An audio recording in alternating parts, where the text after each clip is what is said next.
En manchette ce soir, François Legault de passage vendredi dans la région. Les acteurs du milieu l'attendent de pied ferme. L'objectif, c'est d'avoir rapidement une rencontre avec le nouveau ministre régional pour lui faire part des enjeux de l'ensemble de ses citoyennes et citoyens. Des compressions de Santé Québec pénalisent de futures travailleuses sociales. C'est quand même assez incroyable de voir qu'on va diminuer les investissements puis qu'il y a des gens qui auront fait de la scolarité qui ne pourront pas travailler justement dans un métier qu'elles aiment. Un pas de plus vers la relance de la mine de Duparquet. On a gardé l'indépendance de la ville. Fait qu'on n'est pas lié au projet, on n'est pas lié à First Mining, on va être libre de nos actions. Denis Bélanger honoré pour son implication citoyenne. Ici Anthony Dallaire et le TVA 18h débute maintenant.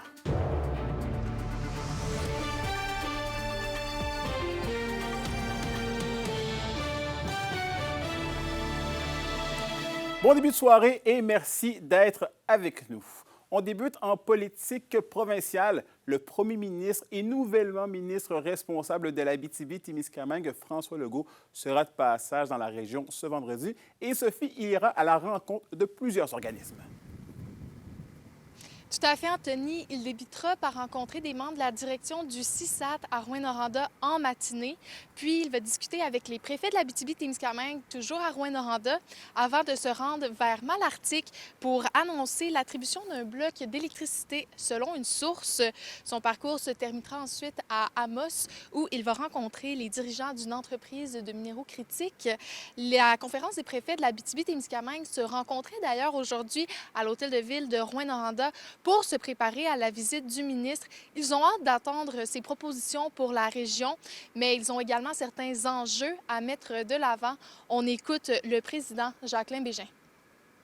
L'Abitibi-Témiscamingue, c'est une région ressources, mines, forêts, énergie, mais c'est aussi une région qui a très peu de services publics adéquats. Donc, ce qu'on veut lui rappeler, c'est que oui, on contribue beaucoup et ça nous fait plaisir, mais qu'il faut absolument qu'il y ait des investissements majeurs en services publics en Abitibi-Témiscamingue, autant en infrastructure qu'en services. Puis considérant qu'il est quand même le premier ministre aussi, on souhaite que les autres ministres aient une bonne écoute pour l'Abitibi-Témiscamingue.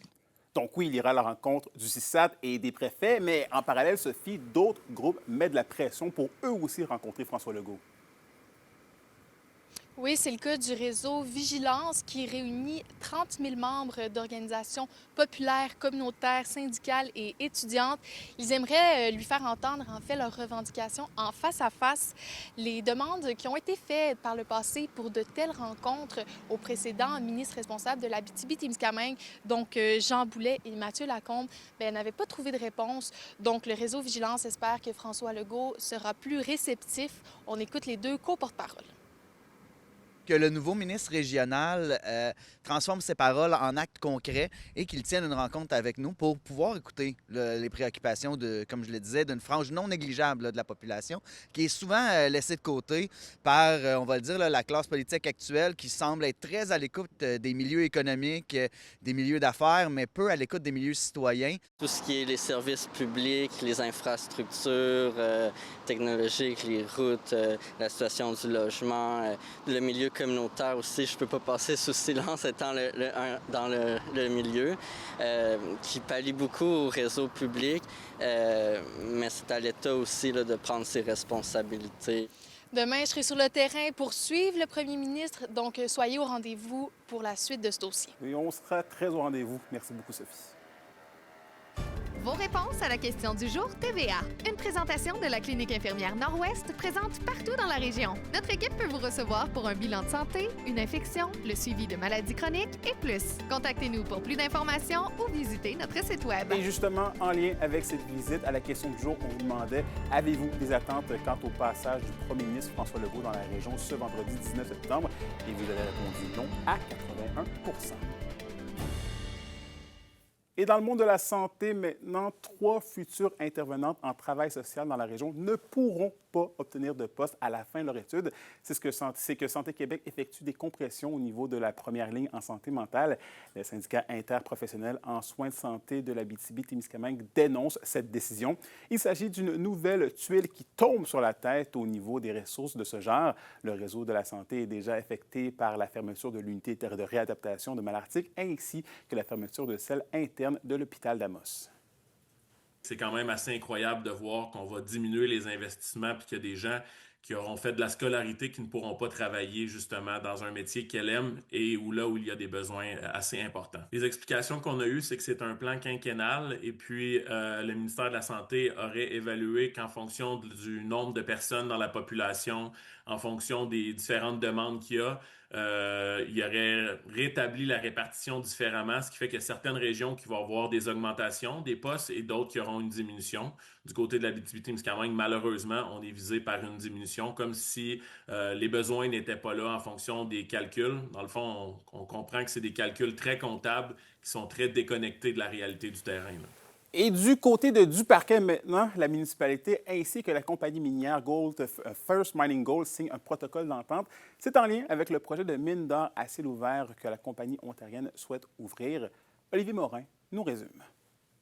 Miser sur une relation collaborative entre le développement communautaire et celui du projet aurifère du Parquet. C'est ce que vise le protocole d'entente signé récemment entre la compagnie First Mining Gold et la Ville. Pendant les derniers 3 ans, on a passé beaucoup de temps ici à Duparquet. On a parlé avec beaucoup de gens, avec la Ville, la maire, le conseil, les citoyens, pour entendre leurs préoccupations. Le protocole prévoit notamment le transfert de 100 acres de terrain de la minière à la municipalité. Aussi, 57 terrains où s'y retrouvent déjà des maisons appartenant à First Mining Gold seront cédés aux occupants. 14 habitations seront rasées. Un comité pour la relocalisation des résidents est d'ailleurs mis en place. C'est vraiment notre intention de travailler main en main avec la Ville et les citoyens.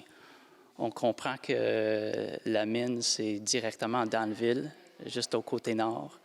On comprend que, historiquement, la ville, ils n'ont pas de terrain alentour pour leur développement durable.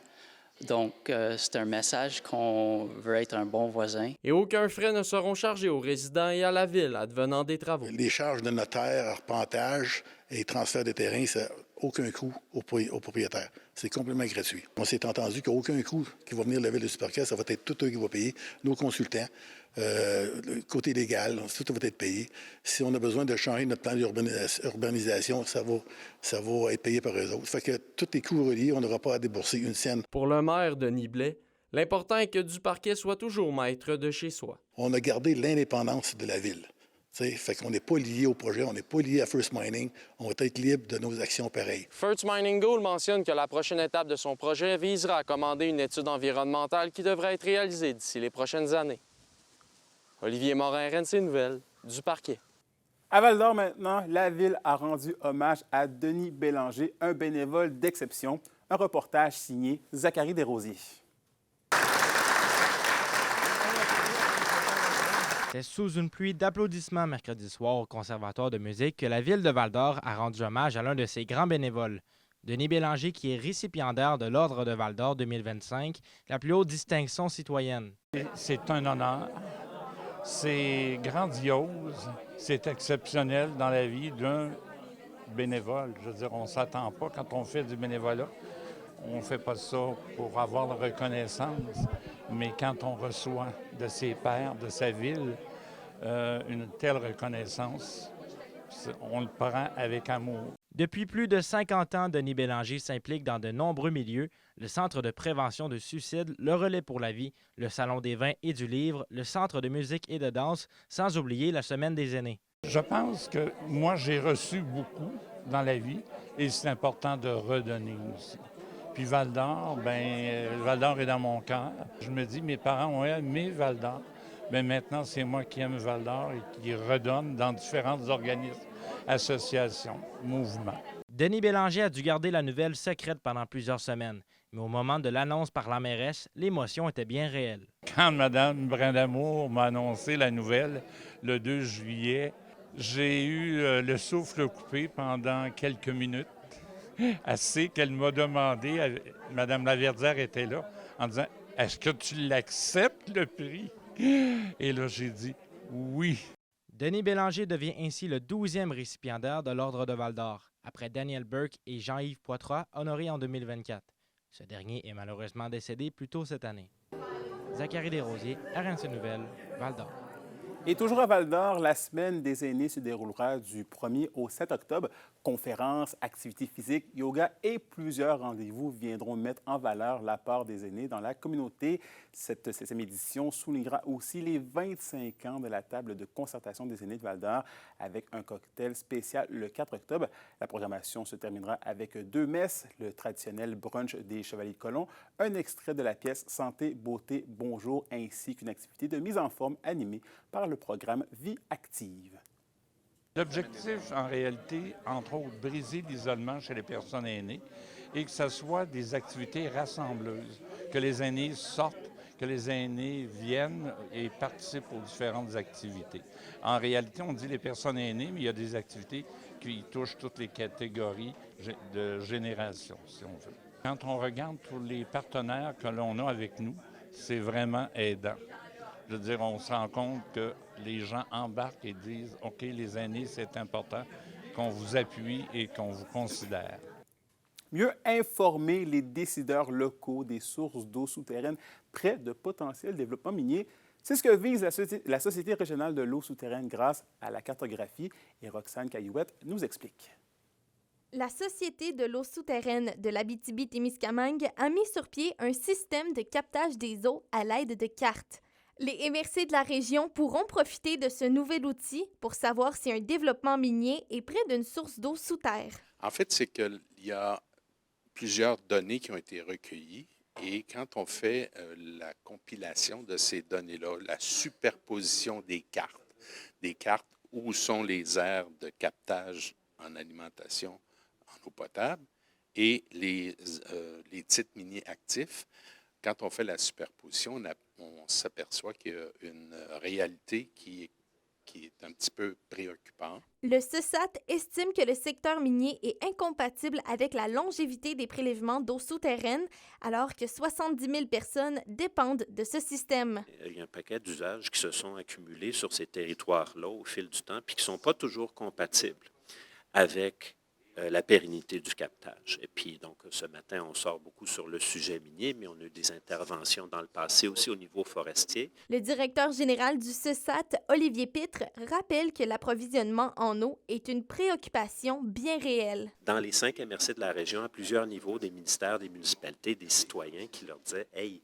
l'eau, c'est important pour l'Abitibi-Témiscamingue, ça nous prendrait une priorité juste là-dessus. » Et ça a été retenu. Ça vient avec un plan d'action, ça vient avec des indicateurs. Puis un des indicateurs, c'est justement de purger les aires d'alimentation des captages d'eau souterraine. La société est claire dans leur démarche et souhaite que les prochains élus municipaux se penchent rapidement sur le dossier. En fait, ce qu'on invite les élus actuels et futurs, parce qu'il y a des élections municipales qui s'en viennent, et les entreprises concernées, à entamer des discussions et dans la concertation, convenir de ne pas aller faire des travaux d'exploration ou d'exploitation minière dans les aires de captage des eaux souterraines. Roxane Caillouette, RNC Nouvelles, Amos.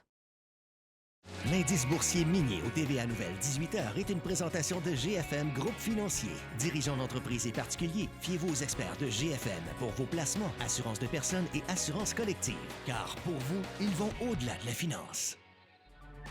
Salut tout le monde, ici François Bellefeuille. Je suis de passage en Abitibi, fait que reste là, je reviens après la pause.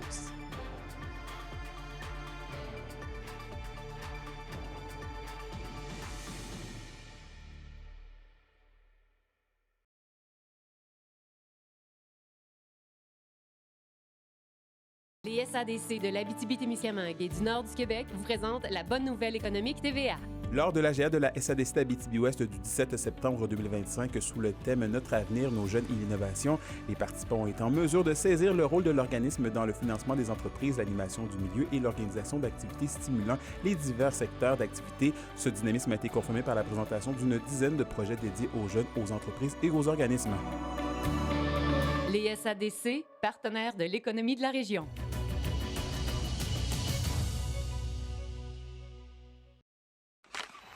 Tu veux faire ça? Ça? Ça? Entraîne-toi! Location MSN de Val-d'Or. Fier partenaire des Foreurs de Val-d'Or depuis 20 ans et fier commanditaire de la chronique culturelle. Au culturel, Justine, François Bellefeuille est de retour sur scène avec son 3e spectacle, Sauvage, qui vient présenter en région dans les prochains jours. Et oui, Anthony, dans ce spectacle, il vous réserve du stand-up à la fois intelligent et éclaté qui repoussera les limites de son style inimitable. Il vous réserve vraiment une intrusion dans son univers complètement éclaté où la réalité côtoie l'absurde. Alors, il est au Théâtre du Cuivre de Rouyn-Noranda ce soir. Il sera à Val-d'Or demain et il terminera son passage en région samedi à La Sarre. Et François Bellefeuille a sa première médiatique officielle à Montréal à la fin septembre. Alors, c'est un petit peu une primeur qu'on a en région de l'avoir dans les prochains jours. Voici ce qui vous attend. Un drame. On va pleurer pendant 1h10. Vous allez voir, ça fait du bien. On va rire. Regarde, c'est mon 3e one-man show. Je peux juste dire que ce que je vais présenter est frais, fin prêt. Ben, je trouvais que c'était un mot qui représente beaucoup mon style de scène. Il y a un petit clin d'œil aussi à mon passé de vétérinaire, un petit clin d'œil. Mais sauvage vient du fait que c'est plus la présence de scène qui est plus sauvage. J'ai plus, je dirais, un style direct, un style bourru, un style pas été bien élevé, mais tout ça pour faire rire. Je pense que le show va même être meilleur ce soir puis dans les 2 autres prochains jours parce que y a pas, tu sais, c'est stressant une première média, hein? Fait que je serai pas à mon meilleur. Là, ici, là, c'est pour le plaisir. Tout est rodé, on vient s'amuser. Et ouais. En fait, je devrais faire ma première média ce soir. C'est ça qui va arriver. Viens, puis donne ton appréciation sur les réseaux sociaux après. Et Justine, samedi aura lieu la grande journée de réflexion et de mobilisation du GMAQ pour penser un filet social pour les artistes. Exactement, Anthony. Cette journée vise 2 choses. Alors, premièrement, s'instruire pour développer une pensée critique et deuxièmement, affirmer la conception collective que devrait être un filet social pour nos artistes partout au Québec, mais surtout ceux de la région. Vous pourrez assister à des discussions animées par des professionnels du milieu afin d'apporter d'importantes réflexions pour le domaine des arts et de la culture. Alors, les artistes, les travailleurs des arts, mais aussi les chercheurs et les chercheuses sont invités à participer gratuitement à cette journée qui a lieu samedi dès 9h au Petit Théâtre du Vieux-Noranda. Voici pourquoi cette journée de réflexion est très, très, très importante pour nos artistes. C'est que les artistes, souvent, vont passer de contrat en contrat, puis ils sont dans une situation de précarité. Puis ça, c'est depuis peut-être toujours, sauf que dans les dernières années, ça s'est accentué beaucoup depuis la pandémie, entre autres. Il y a des coupures en culture, il y a l'inflation qui amène des coûts importants. Fait que cette situation-là est maintenant comme intenable. Parce que quand on est artiste, on n'a pas droit à l'assurance-emploi, on n'a pas d'assurance collective, on n'a pas de régime de retraite. Fait que là, quand on tombe en situation de précarité, il n'y a pas de filet qui existe pour nous. On veut faire partie de cette réflexion-là. On ne veut pas être à la remorque des grands centres qui ont réfléchi pour nous autres, mais que ça ne correspond pas à nos réalités ici en Abitibi-Témiscamingue. C'est important de le dire, mais on offre des frais de déplacement pour ceux qui se déplacent sur le territoire parce que c'est important d'avoir la réflexion de tout le monde en toutes les MRC. Et je termine avec la maison de disques Rouyn-Norandienne, 7e ciel, aussi connu pour 117 Records, qui a reçu hier 6 nominations pour le Gala de la disque. Alors, ils sont nommés dans plusieurs catégories comme Maison de disque de l'année, meilleure entreprise de production d'albums, Maison de gérance de l'année et plus encore. Et ça, c'est sans compter les 17 autres nominations que les artistes représentés par Disque 7e ciel ont reçu également. Alors ça fait un total de 23 belles nominations que la Maison de disques se mérite. Pour les encourager, eh bien, ne manquez pas les différentes remises de prix de la disque qui auront lieu au début novembre. Les Huskies de Rouyn-Noranda ont annoncé leur capitaine ainsi que les assistants pour la saison. Soyez avec nous pour tout savoir sur la brigade de leaders.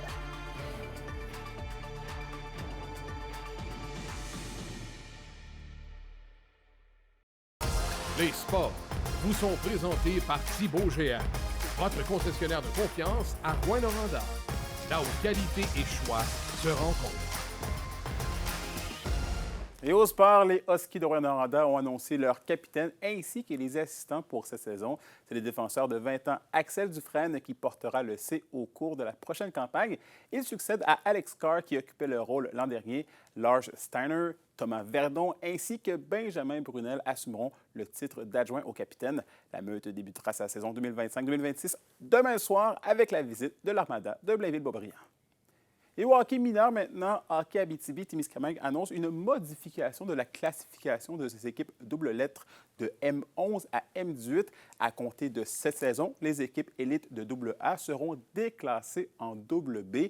L'une des raisons derrière cette décision est la difficulté que rencontrent les formations au niveau provincial lors de tournois. De plus, l'association a annoncé que les ligues compteront un minimum de 4 équipes dans chaque niveau. On pense au filon, nous, à Val-d'Or, on est un peu impacté pour ça au niveau de l'association. Ils prennent beaucoup de joueurs. Donc, moi, du côté de Val-d'Or, je ne suis pas en mesure de présenter des équipes double lettres dans cette catégorie-là parce que notre bassin de joueurs est pris par le filon, dans le fond. Donc, on a trouvé un consensus régional pour essayer de présenter des équipes double lettres au meilleur de nos capacités. La météo, une présentation de Nicole Auto de la Sarre, la capitale du pick-up. Où vous y trouverez toujours le meilleur choix, toujours le meilleur prix. À la météo, Justine, la nuit s'annonce assez froide, là. Eh bien, les températures s'approcheront du point de congélation, Anthony. Alors ce soir, je vous invite à prendre les précautions nécessaires pour vos jardins et vos plantations parce que c'est un minimum de 2 qui est attendu du côté de l'Abitibi et de 5 au Témiscamingue. Pour demain, eh bien, on aura une alternance de soleil et de nuages avec des maximums autour de 14-15 sur l'ensemble du territoire. Et en aperçu pour samedi, eh bien, le soleil sera présent pour cette belle journée du week-end avec un maximum de 17. La fin de semaine sera fraîche, mais on aura du soleil tout au long. Alors, ça reste que ça va être une super belle fin de semaine au niveau température. Oui, c'est le temps d'en profiter. Merci beaucoup, Justine, et bonne soirée. Et voilà, merci à vous d'avoir été des nôtres ce soir. Sur ce, nous, on se retrouve demain pour la suite des choses. D'ici là, prenez soin de vous.